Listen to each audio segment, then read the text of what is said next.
Okay, so hello. So my name is Annalie. So I work for CareerFoundry. I work in the mentor team. So basically, myself and my colleagues, we do all the kind of training and management and just like any kind of supportive community initiatives for all our mentors and tutors. So we just make sure that they're feeling supported. So today we have a few of our mentors and tutors with us. So we're going to be doing the women in tech panel. So these are all women who work in the tech industry, and then also obviously mentor and tutor with us. So maybe I will let you all introduce yourselves as well. Terri, if you want to go first.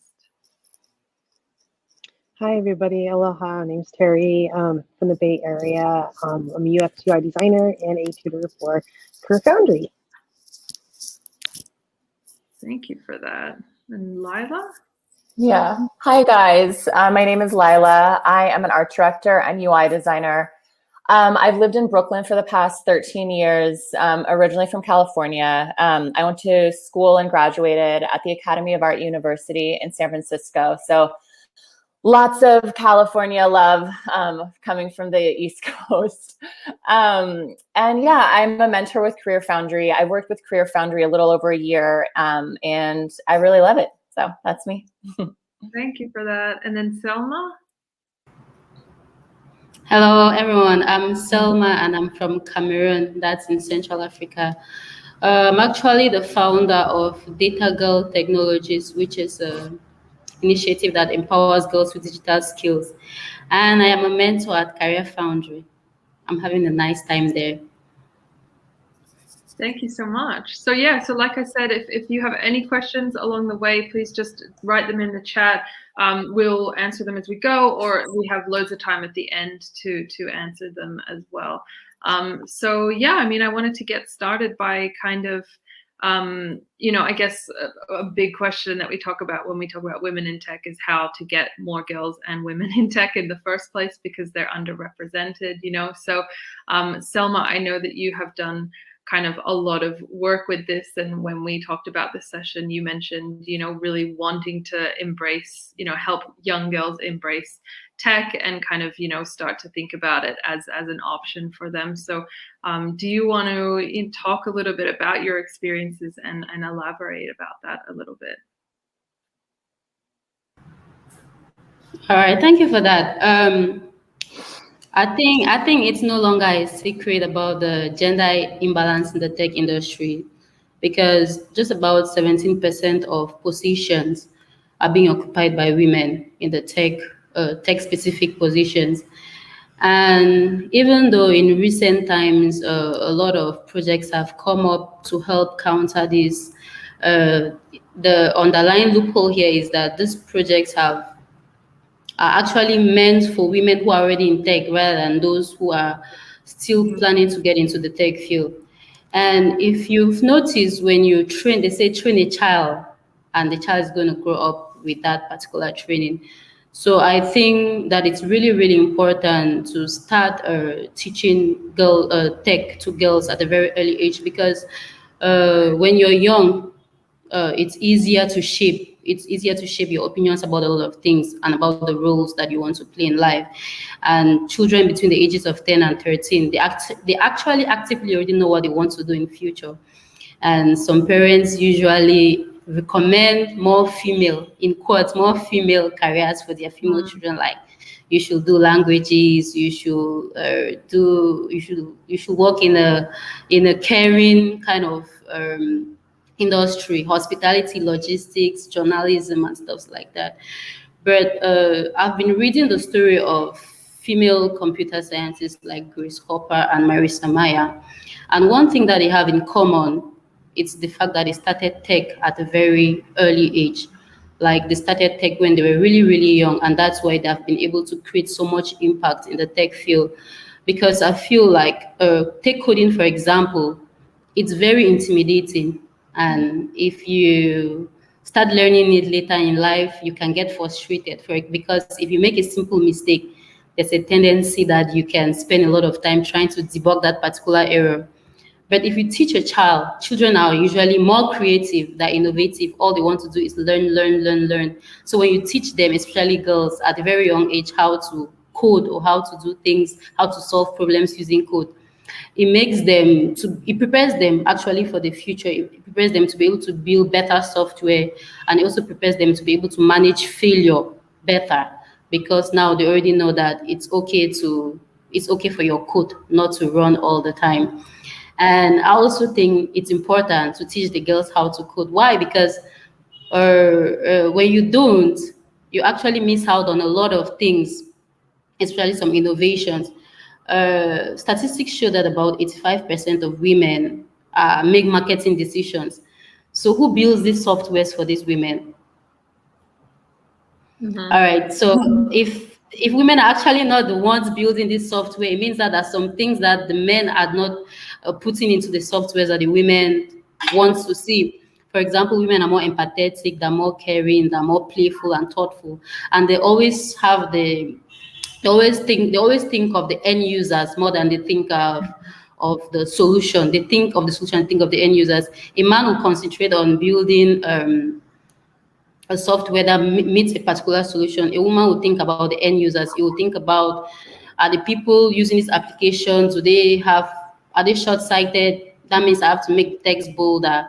Are they children? That means I have to make the app more colorful and stuff like that. So it's really, really important to get many more women in tech. I know that I'm talking too much, but let me just summarize. I'm saying that, like, our culture now is tech. Our culture now is tech. And if we don't teach girls the language of tech, it means that we are not preparing them very well for the future. Mm-hmm. That is just what I think. Yeah, thank you so much. I think you touched on a lot of topics there, but essentially it's really just about changing the culture and like the opportunity for women and girls at a really early age. Did Terri or Lila, did you want to add anything to that?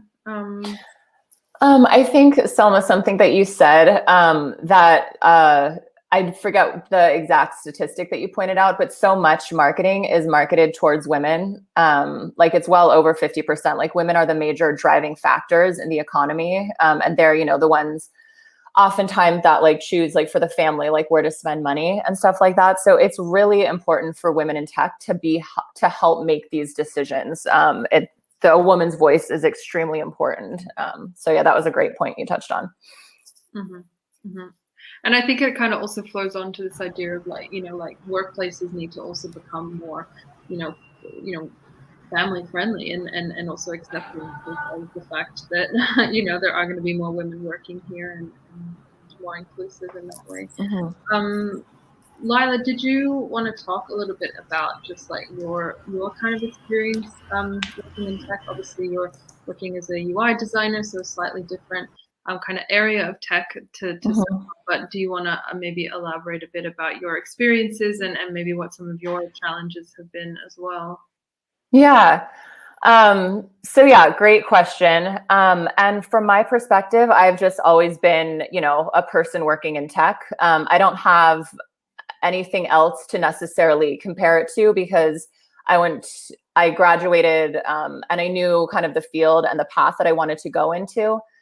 And it's been great. I love working with technology because it's always changing and it's constantly changing. And it's interesting, like when I graduated school, there wasn't necessarily a UI or UX position. Like those words weren't like being thrown around. And so this is somewhat of a new field.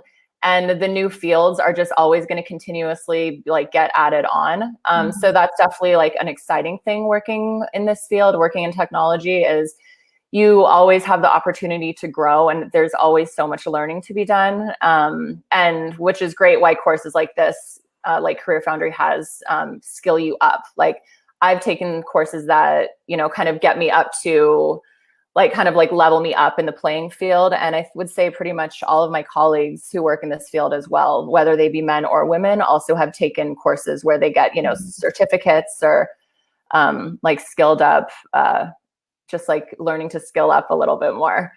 One of the challenges definitely I would say is the pay gap. And this is something that was made extremely clear to me during my first year working just out of school.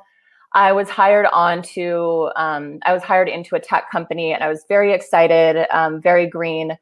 And I was hired on as a junior designer, and there was another male counterpart, same experience, same degree, same job experience, as in we didn't have any job experience. We may have had an internship. And about 6 months after both of us had started, it came out that he was making about $10,000 more than I was. And I was very, very young. I was 23, and I'd heard about the pay gap, and I'd heard that typically males make more than females. But I didn't do anything about it at the time. I didn't really have like the equipment or the tools to do anything. I was extremely angry.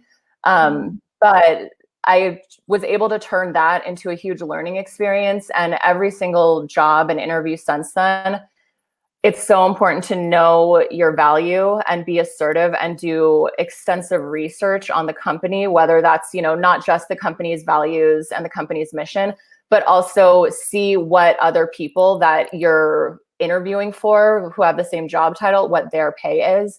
So yeah, that was a huge learning moment, and a huge slap in the face, obviously, that I never wanted to have happen again.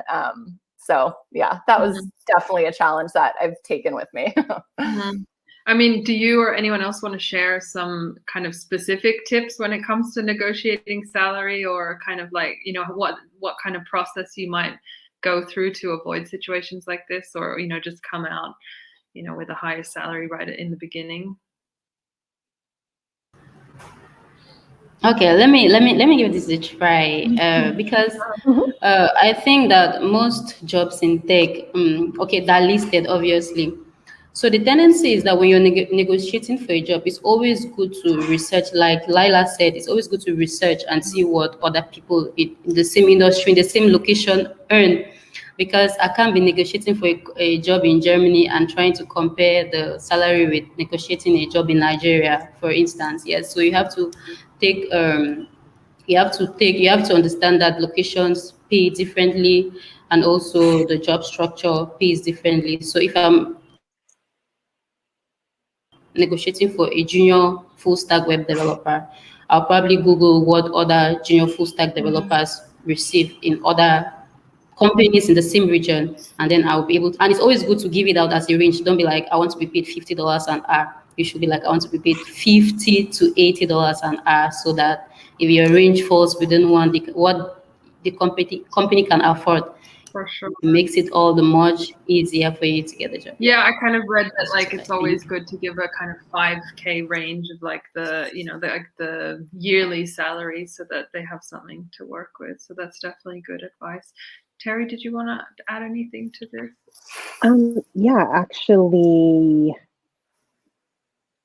I'm not sure if still recruiters would ask for, okay, so what are you expecting? What are you expecting? Because I know in some states it is illegal to ask salary, but in other states I'm not too sure. But if you ever get pinned down, like, okay, what's your range? What's your range? You can just flip that switch and just say, oh, so what is the budget for this job rec? And you can flip it on them. Well, right now it's this range, between this range and this range. And you might have a lower number in your head. So if they say it's this range and this range, you're like, yeah, I can go with that. I can work with that, right? So, don't always be the one to show your cards, right? Because if you're playing a game, you don't want to say, oh, here's all my aces, my jacks, my straight, my flush, whatever it is. So definitely try to do some investigation, as Selma and Lila was saying, right? But don't always give your answer, because when I started out, just being like Lila, just being in the workforce, yeah, this is me, XYZ, be so honest and stuff, and they're like, okay, and and they remember that kind of stuff. So So definitely don't play all your cards all at once. No, that's really good advice. Mhm. Did anyone want to add anything? No. So maybe Terri, you could also talk a little bit about, I know you've done so much of this with your students and just people in general, just like kind of helping them put CVs together, how to put an application together, how to make yourself kind of stand out. And I know there's probably loads of people in this kind of session now that also have those same questions. So could you talk a little bit about that, like the kind of advice that you give when people are putting their applications and starting to apply for jobs, how to make their, CVs stand out? No, absolutely. Number one thing not to do not compare yourself to anybody. Don't be comparing to all your assignments to what you guys see maybe on CareerFoundry or another portfolio. That's mistake number one. You just do not compare. What I like to tell career changers that everybody has a fingerprint, right? And everybody's fingerprint is different. So therefore your story is different. Therefore your background is different. What skills you have is different from your next door neighbor or maybe another designer or another web designer or a project manager, whatever it may be. Definitely understand yourself. And then, as Lila was saying earlier, understand your value and your worth. And then if you're still like, I don't know, this is what I do every now and then. If I feel stuck, I would ask between maybe 10 people or 20 people, depending who is in your circle, maybe some old friends, maybe some new colleagues or some ex-colleagues, and just email them and ask them one question. Like normally I do, okay, what do you think I'm good at? It's an honest question, right? And you'll get some really candid answers. And again, that's kind of like doing research on yourself, right? So that's another way. Another way is basically if you're not sure where to start on your CV or on your portfolio, I take 4x5 index cards. Those like little small like Post-it cards. I would write down, my job title. What did I do? Just write everything down. So now I'm not like frozen, like, oh my God, what did I do? I don't remember, is it worthy? Is it not worthy? And those, Cat just made those, sorry. That's okay. Keep going. See, buzz. Woo, buzz Yeah. And basically you can take that and you can lay it out on the board, you can pin them up, and you can visually see like, oh, wait a minute, that goes this goes there, that goes there, and that, and that will help you streamline your own story. And that's when things will maybe come out at you like, oh, well, you know what? I actually led this workshop. Yeah. You know what? It was actually my idea that a colleague says this, and then it said this, and this turned into actually this. So even though maybe you didn't do the visuals on this certain page, but it was your comment that led to that visual, because now everybody works in teams. So, it's really good to have that. Again, it's when you go shopping for clothes, well, not now, but when things do go back to normal, or like having clothes in your closet, right? So we match the colors, we match, oh, well, I think I'm going to wear this or that. So it's the kind of same type of thinking. So know your worth. Number 2, don't compare with other people. 4, have it written out and play with it and look at it every day. And then you'll start to formulate, build on that. And I think people also, like, this happens a lot with especially our students, is people forget how many of the jobs and skills they have are transferable to whatever industry they're going into, that like, like customer service or, just like people facing roles or, just so many different things where you have all these skills that actually, would make you a really good designer or really good, yeah, it's all different Yeah, kinds of things. blend the skills as much as you can. For sure. Did Lila or Selma, did you want to add to anything like that when it comes to like writing an application or you know, kind of help to sell your story a bit? Yeah, Terri hit on really, really great things regarding selling your story. What's worked for me as well, to add on, is know the vernacular of the company that you're applying for. Like if you continuously see one word on their website, like just written, you know, repeatedly, or just pull like a sentence from the job description and rework it into your own cover letter.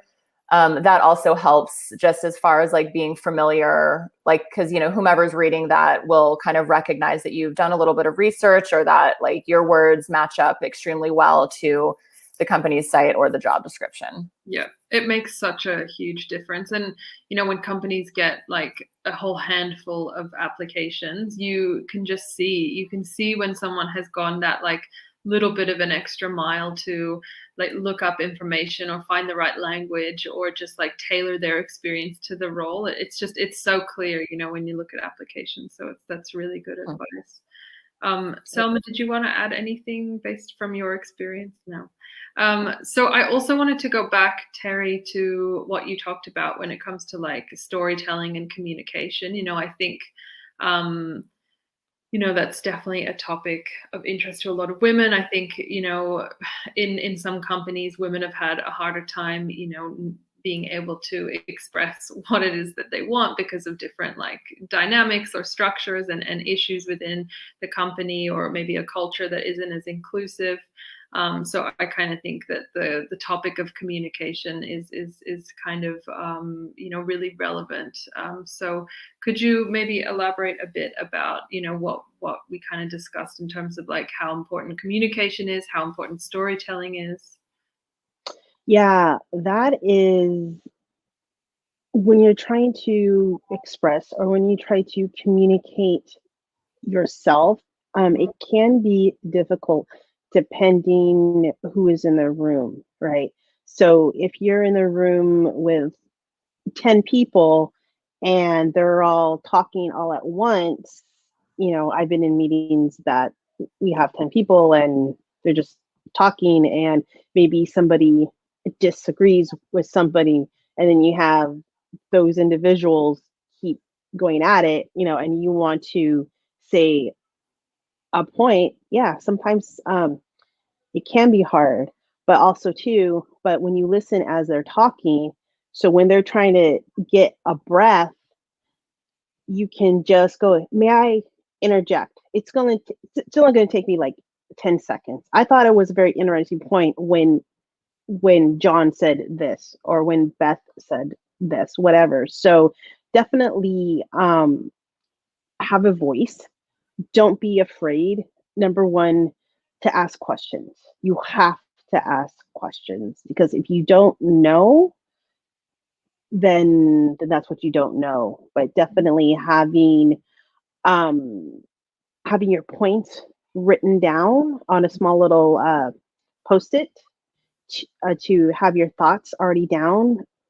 It really depends on the person. If you know, if you are more of a note taker, then write them down. If you're more fly by the seat of your pants or chair, you know, that's good too. What I do to actually prepare for these things, I used to take improv classes. They have a lot of stuff that's either online or you can go in person, but I think it's more online now. And that really helped me not to be so like planned out, you know, if I'm in a meeting or when you're trying to showcase your own design work and stuff, because sometimes you will get a question from somebody's like, why? Or they just totally contradict of what you are saying, because that does happen sometimes. So by me taking these classes, I'm more like, okay, I have something in my head of a reply, right? So if they do interject XYZ, it's like, that's a really good point. Well, right now I don't know the answer, but what I will tell you is the research that we found was X. And like, oh, okay. So, acknowledge them, their question in the room, and just politely just move on. But again, that comes with knowing who you are, having the confidence, and just don't compare yourself to those individuals in the room, because once you start comparing yourself with those individuals in the room, your confidence is going to go boom. It's just going to drop, and they can see if you're nervous or if you're not nervous or stuff. So it's like the more maintenance you have of your whole composure in that meeting, you will take control in that room. And that's the same thing when you're doing interviewing, right? So when you're interviewing through a camera, how can you portray of your personality and like who you are? So the more facial expressions, the more animated you are, they're gonna, feel that just through their camera, through their lens and stuff. So it can be a challenge, but the more you practice and the more you network, that's the biggest thing. You have to go out and talk to people. You have to send those emails, but I don't know the person. I don't care. You will get to know the person. Just send out that email. Yeah. If you find an article, if you find Twitter, it takes 2 sentences. That's it. And if they reply, great. If they don't, that's all right. But you have to network. No, that's definitely true. Did you want to add something, Lila? I saw you just put your camera. Yeah, I was just gonna add that as well as practicing, also it's great to record yourself, because most interviews, like, going forward, who knows for how long, are going to be conducted over video call. And so it's just great to have an actual recording, whether you're doing an interview in person or over video. Yeah, exactly. Your phone. Your new best friend is your phone. Hit record and practice. And then after that, when you hear yourself, you'll be like, oh my God, I say ums too many times. I smack my lips. That's what I sound like. Yuck. And then you correct it super quick. Lila, that's a great point. Yeah, thanks. For sure. Also, everyone, don't forget to ask all your questions. We'll leave loads of time at the end, so just type them in the chat as we go. So maybe we'll just cover one more topic before we move to questions. I wanted to kind of bring up the topic of, I guess, imposter syndrome. We kind of mentioned this when we were kind of planning this event. This is something that so many different people, especially women feel. So Selma, I was hoping you could elaborate a bit on this. You talked about kind of the imposter syndrome and how it plays a role in inhibiting women from even entering a career in tech. And you also mentioned kind of some of the cultural challenges that you and people have faced as well. So I'd love to hear a bit more about that. Okay, as a woman in tech, I have dealt with this at every stage of my journey. Like when I was starting, I had imposter syndrome. Mid-level, I had imposter syndrome. Even right now, I still get to have it from time to time, because there are times that I doubt that my capabilities are enough. Like I question if this is really where I'm supposed to be, given the fact that I come from a non-tech background. Yeah, also I get to lack self-belief. Like I don't believe in myself all the time. I get to have this feeling that I don't belong. First, because tech is relative. It's not very new in Africa, but it's slow. It's really slow in Africa. So I get to feel like I'm competing from the minority. I'm competing for tech jobs with people who've grown up practicing tech all their life. So that's also very intimidating. But I want to talk about imposter syndrome because it's actually it's a very pervasive situation. Like it's, even though everybody faces it in the tech industry, I think that women are more susceptible to feel the effects of this, because generally we feel like we're the minority, but that's not the case. So this is imposter syndrome. It actually affects you when you're trying too hard to prove yourself. I like what Terri said about not having to feel like you're competing with somebody for something, because everyone is unique in their own way or the other. And it actually results in self-doubt. You begin to doubt yourself in the little things that you do. You begin to feel like you're not worth it, you're not enough. And this tendency that if you don't work on the imposter syndrome that I feel, you can easily give up. You can easily give up. I've worked with a lot of women before who I can say are experts in the tech field, but because of the fact that they are afraid to talk, like they are afraid to talk about what they believe, what they think. They feel like if I say it, it could be wrong. I could be saying this the wrong way. Maybe my male counterpart might observe that I am a fraud. Or especially with women who are starting up and that's still in the early stages, they begin to feel like, oh no, I can't do this because I'm taking too much time to get this particular application to work the way it's working. Maybe this is not really for me. Or I spent 2 weeks on a project that another person takes just one day. That means that I'm maybe not good enough. But personally, these are some of the things that I've done to be able to curb, to counter the effects of imposter syndrome in my life. First of all, I have this folder in my laptop that I call the accomplishment box. It doesn't matter when you tell me that well done for a job well done, or you tell me congratulations. I go to that folder, I write your name and I write what you said. Because I know that there will be some days, obviously, that I will feel like, okay, this was too hard for me. So when I get to those days, I just open my accomplishment box and then I read what people said, and I believe like, okay, if at this point I was this good, it means that I can still be this good. Also, practicing how to be more confident and practicing to be more assertive in the way I say things. Like if I was talking to my team members, instead of saying, I feel like this will work, I'll say something like, I think this can work. Because that way it gives me the kind of confidence, it eludes confidence. And I'm also working on mentoring a lot, because the more you teach, the more you talk to people, encourage many more people into their careers, the more confident you become and the more you learn as well.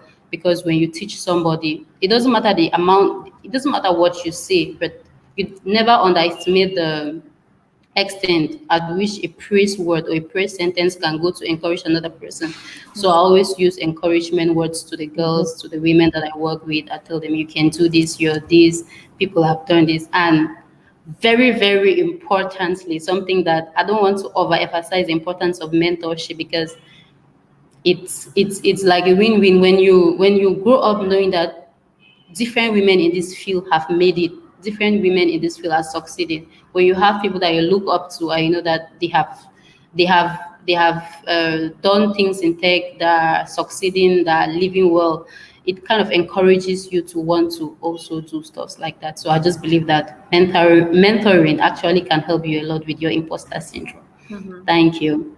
For sure. Thank you so much for that. I mean, did anyone want to add anything to that? I mean, these are all experiences that I'm sure we've actually all felt. So, Terri, did you have anything to add?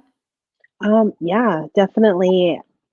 My biggest advice is don't compare yourself, because I think that's when you just get into, say, in trouble or in the ditch. But everybody has a different path. But not only that, everybody learns differently. Some are more visual, some just by listening, or some they want to change. But I definitely know the gut in my heart that technology is changing. There's voice, there's um inclusive design, there's service design, there's AR, VR. So I mean, being in this field, you're not going to get pigeonholed. The only person that can really pigeonhole is you. Because that's what it comes down to. Because nobody's going to hold your hand and do this, right? So, if you want to learn something, or you want to, ask questions, ask for help. That is not a weakness to ask for help. I ask for help all the time, man. If I don't know something, I know somebody who knows somebody that maybe can point me in the right direction, either this way or that way. So just ask questions. It's just part of like kind of building slowly a little community and network around you. And I think, you know, people would be surprised, but so many people want to help and want to support. And there's so many people in tech that are really passionate about what they do, and they're really, really just wanting to share information. So I think it's always worth a try. All right, well, I might have a look at some of these questions, and we'll see how we go. So, I mean, someone asked, like, you know, how to stand out when you haven't really worked before in tech. So what kind of things could you mention? You know, when, you know, and what kind of skills could you draw on? So I guess, yeah, how do you make an application stand out when it's new and someone's relatively inexperienced in the field? Does anyone have any comments about that? Let me try. Okay, as someone who now has a job in tech, who coming from a different background, I think one thing I would have loved to ask the person is, do you have experience working in any other domain? Like, have you been maybe in accounting before? Because actually tech is just one part of the application process. Your skills is just one part, but what you bring in, like, I remember I was telling one of my mentees the other day, who actually also just transitioned into tech. So she was in journalism before, but now she's venturing into tech. So this is what I told her, like, coming from a background in journalism and now getting into tech, that gives you like an upper hand. I would say an upper hand. I don't know exactly how that is, because you now have two skills that you bring to the table. You're bringing your tech skills to the table, and you're at the same time bringing your journalism. Obviously, every good thing will need to have an effective communication. You should be able to send out its ideas out there very well. And you having these double skills makes you even better than someone who has just tech knowledge. So the way to stand out is to bring all your other skills together and see how those can work together with the tech skill you're learning at the time. So, for example, you probably played football before, and now you're trying to learn how to build user interfaces. How about you start by doing some sporting user interfaces using what you knew before about football and exactly what you wanted to see. That way, you're bringing two things together, and there's a way that you can shine from that even better than someone who just knows how to design user interfaces. Well, that's really good advice. Thank you so much. Yeah. Great point. Yeah. And someone else asked about, you know, is a strong portfolio required when you're just starting out in UX? I'm currently taking the course, although I had a diploma in UX previously. I feel like it ties in with confidence as well. Would appreciate some advice around this. Anyone want to take this question? Lila, do you want to give this question? Yeah, well, I can take it coming from like UI design, design kind of perspective. I would say, yes, your portfolio is extremely important, but couple that with confidence. Your employers will be looking at your portfolio, but they're also going to assess how you speak and kind of interact with them as well as other people. But I would say, like, yes, your portfolio is extremely important, because that is the thing that's kind of going to get you through that first like tranche of recruiting or tranche of interviews. For sure. Did you want to add anything, Terri, to that? Yeah, definitely. As Lila mentioned, that yes, your portfolio is important. You know, make sure the basics there, that you design by a grid. Make sure, you know, hierarchy color is not too much. You know, just the basics there. So if there is two candidates and they have a same level of foundation, and there's one candidate that has a about me page and it says, hey, my name is Sally and I've been in the industry for 5 years, and they kind of talk about that a little bit, right? Versus somebody on the other page says, hey, I'm a rock climber by day and designer drinking coffee at night, and my favorite cake is cheesecake, right? And imagine if you're the recruiter and they have to read over 500 or more about me, who are they going to pick? Somebody that has, my name is Sally, or the rock climber. So, what you portray out there, and basically, as Selma was saying, if you have skills in writing, skills in communication, she's right. You already have that extra belt buckle already up there, because communication, I don't care what job you're in, you're gonna have clear communication and written communication at any job. So if you already have that now, you're already ahead of maybe somebody else that might have a better portfolio. And don't take things personally if you don't hear back from them. You just weren't a right fit, and that's okay, and you move on. Don't dwell if you haven't heard from them. It doesn't matter. You put your best foot forward. Great. Move on. That means it wasn't meant for you, and that's okay. Yeah, just that has happened to me plenty of times. I think to everyone, like most people don't just apply for their dream job and get it straight away. It's part of a long process. So someone asked if any of you have any advice on starting a business. So I'm a young lady who wants to start her own business. Do you have any advice on what that process would look like? Yeah, definitely.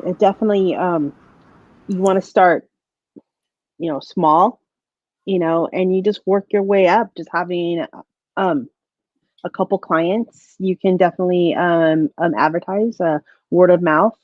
Start with friends, and maybe do some nonprofit work. Maybe they might have a small budget for it, but that's how it starts. Just by you just doing it, because the more you talk about it, nothing's really going to happen. The more you do, the more you get your work out. That's a trickle. That's how it happens. So I would definitely say just start off small. Just have a basic web page, or maybe you don't need a web page. Maybe you just want to just go through Facebook, or maybe the budget is a factor. You can post on Instagram. Have an email attached, and there's a lot of illustrators that basically they founded that, or you can put a video together. Pay somebody through workup or whatnot. Do 30 seconds and advertise that on Twitter. And you just repost the video certain times and different tags or whatnot, and somebody will see ooh, that's what I want. For sure. Thank you. Okay. Let me try. But before I try to answer this question, I had one very strong thing to say about the person that asked about the strong portfolio being required. One thing that I think is that several different companies need people at different levels. If they're looking for an entry position, your portfolio just has to be good enough. They have something they're looking for. Probably they're not looking for very advanced UX. They just want to know if you understand the basics.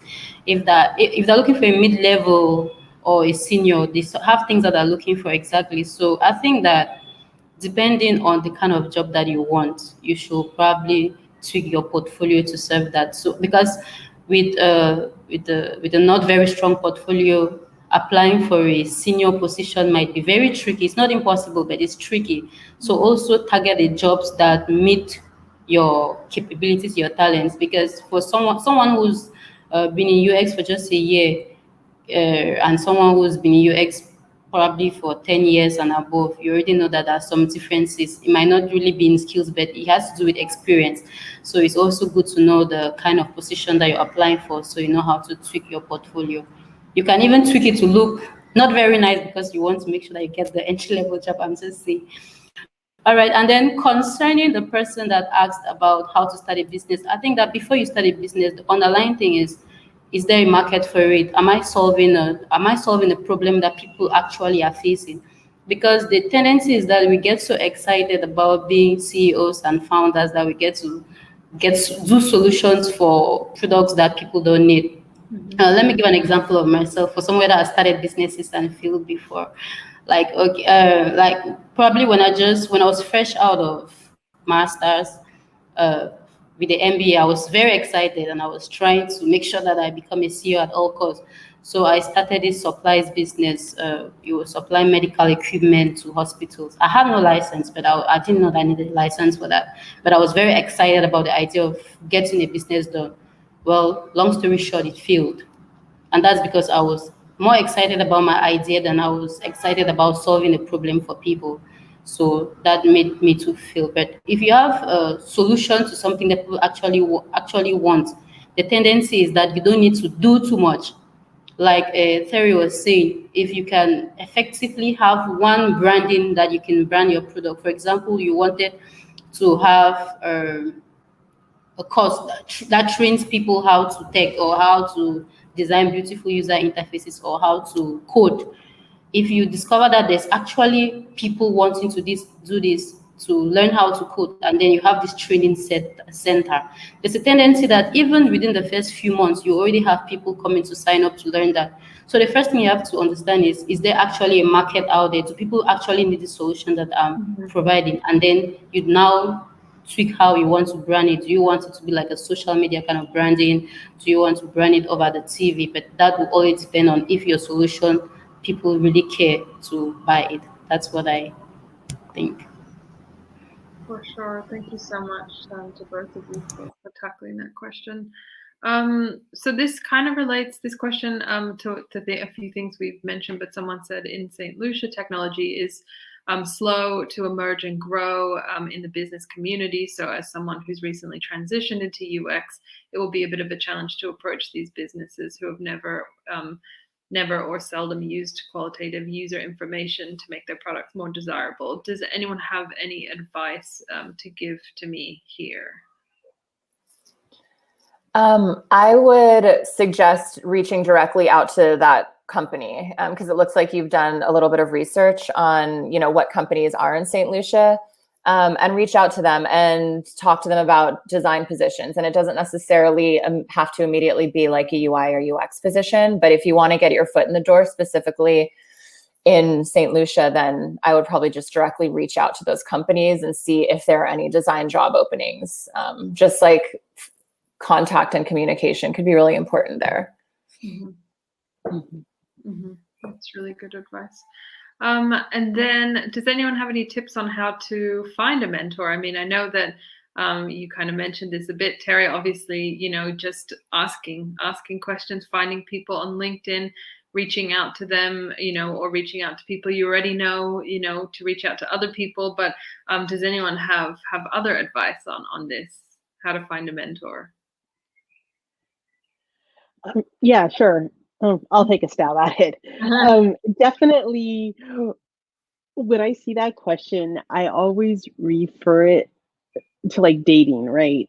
So like when you meet the person the first time, you're not gonna say like, "Will you marry me?" You'd be like, "Oh wait, hang on, oh." Definitely as you were saying it earlier, get to know the person. Sometimes that person that you're talking to, they will automatically just be your mentor. You don't have to like ask, right? It will just happen organically, and just by just asking them one question, right? Because if you bombard them with XYZ, they're like, "Oh wow," because don't forget, they're busy. Maybe something might be going on, or their family, maybe maybe they're dealing with a family emergency at that time, because we don't know, right? So just be mindful of their time and be mindful of your time. Is like, what is the burning question that you want to answer? And use that golden ticket, or that golden egg, in that particular time. Because just for like example, if I wanted to get to know Lila better, and I just, met her, just for example, oh, she mentioned she's living in Brooklyn, I would go, oh, so which one has the better food? Is it Chicago or New York pizza, or just, something kind of, to bring that. New York does. Exactly. See? And there's an instant conversation. And that's one way to actually break the barrier. So when you actually send that email, it doesn't always have to be about UX, UI. You're just like, you know what? I'm kind of curious. I've been to Chicago once. I've been to New York once, and I just want to hear your honest opinion. So why is the pizza better in New York? And you're all, well, XYZ. And then you have a conversation. And then you just keep talking about food. And then from that food conversation, like, I had a question. You were talking about food, and that reminded me a little bit about UX, because when I was at this restaurant, this kind of happened. I thought that was interesting. What do you think? Yeah, that same thing happened. There you go. And again, you want stuff to happen organically. You just can't shove a circle into a square. Some people try, but they're still making that, that noise, clonk, clonk, clonk, clonk. So. Yeah, I mean, and it's kind of all related to what we were talking about before, just also remembering the human element of things, even when you're on the other end of a video call, just finding those little ways to remind each other that you're both human, and, and that no one's perfect, and we're not robots, and we have, also lives separate to just, UX, UI, or coding or something as well. So, okay, and that kind of feeds into this next question of, in your opinion, which soft skills should we pay attention to the most when getting into an entry-level position? Listening. Listening and asking questions. Does anyone else want to add to that? Yeah, definitely listening, communication in general, being able to actually communicate how you feel and what you observe, be very observant, ask questions, like Terri said, very important. And also try as much as possible to be a good team player. Avoid having to report everything to the senior boss. Be able to cooperate and collaborate among your team members. That's what I think. Yeah, I also think it's really important. I don't know if this is a soft skill, but just like small organizational things, like just be prepared, and everyone does that differently, whether you write notes or lists or whatever it is that you do, but just be prepared, come to meetings prepared, know what that meeting is about, read through the notes beforehand, or if you're organizing the meeting, make some notes, there's just these little things that really make people stand out in a company. And so, yeah, just being organized and prepared, I think is a really good thing to keep in mind. And have confidence. They put you for a reason. Self-confidence, that's number one. And number two, if you're in a meeting and somebody asks, well, I need a volunteer, and it's quiet for 2 seconds, volunteer. Even though you may not know, but when you volunteer, you learn. And when you learn, you get to meet new people, and they get to know your work ethic, how you work. And then if you're doing an intern and they know you're looking for a full-time job, like, hey, this person I intern with, or that's giving their time, my friend doing a startup, would you be interested? You're like, yeah. So say yes. For sure.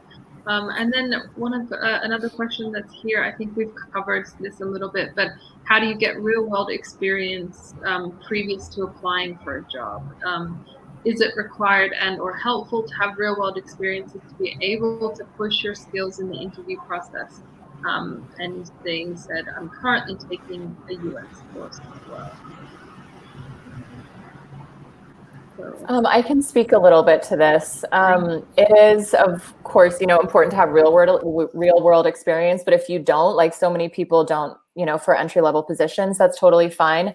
But that's another reason to get your portfolio in a very good place where you can feel very proud of it, and just try doing tutorials, whether that's like UX tutorials or design tutorials, or different case studies to be able to show in your portfolio, so you can at least speak to those projects, and you can kind of just tweak them to be real world projects. Like, you can create real world ideas, or if you see a niche that's, potentially missing in the marketplace and there's not a product for it, then, for a portfolio project, go and create a case study for that.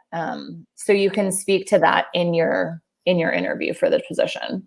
Yeah, I mean, Terri, you talk about that a lot. It's like the work kind of doesn't stop. You just have to keep trying and keep going. And even after the course, before you get a job, just keep looking for opportunities, looking for projects, just anything really, right? Yeah. Because if you're just starting out, you're in an awesome position, because now you have 6 months or 9 months before even taking the course that you can start networking, you can start going to conferences, you can volunteer to be at the conference, whatever you need to do, because again, it comes around. If they know you and they worked with you, your story is gonna be in their headspace, and that's what you want. It's either writing articles, doing conferences, helping out with conferences, being attached to any kind of association, anything at all, and you help with their website or their initiative. Another thing that basically, when I started, yes, I did talk to designers, but on the flip side, I hanged out with a lot of developers, a lot of back-end developers, ISO developers. I mean, when I actually got my first break, a developer actually helped me with my website. He took a look at it, and then at that time, I think he was working for TripAdvisor. And then he worked with his designer so closely. He had like knowledge of what they were looking for, right? So like he goes, no, Terri, that's when I work with my designer, it should be more like this. Like, oh, okay. It's like, I'm not quite sure. And then he would give me examples. And then from there, I started to work projects with him. So I kind of went the other way around. So my advice is go onto Slack or find those developer groups and start, hey, I'm a designer. What do you guys need? And there you go. Because when you go into that interview and when they ask you, well, have you worked with a developer before? What is the handoff? You can say, yeah, actually, I've had actually. I'm working with these 2 developers, one in Singapore, the other one's in the state, and this is what we're working on.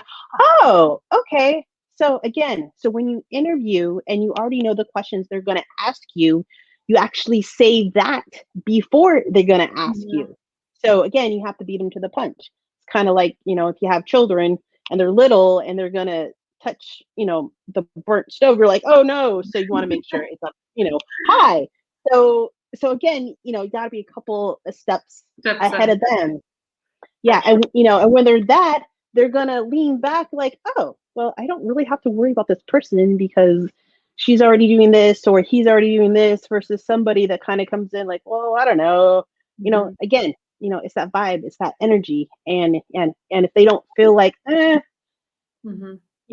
I trust this person? If something goes down, can I trust this person to actually take this project if I'm not here? If they have any doubt, then Thank you so much for that. Well, I mean, I think we're at the end of the hour now. So I just wanted to firstly say thank you to all of you on the panel. So Selma, Lila, and Terri, you've all been so helpful. And it's been really nice hearing all your insights and experiences. And then, of course, Thank you for all the questions and the input in the chat. It was really nice to get a sense of where everyone was at. And yeah, of course, if you have any more questions or have follow-up, please reach out to us or any of the facilitators. I'm sure are happy to answer any of your questions as well. But yeah, have a great day or evening wherever you are in the world. Bye, everyone. Thanks, guys. Aloha. Bye. Bye.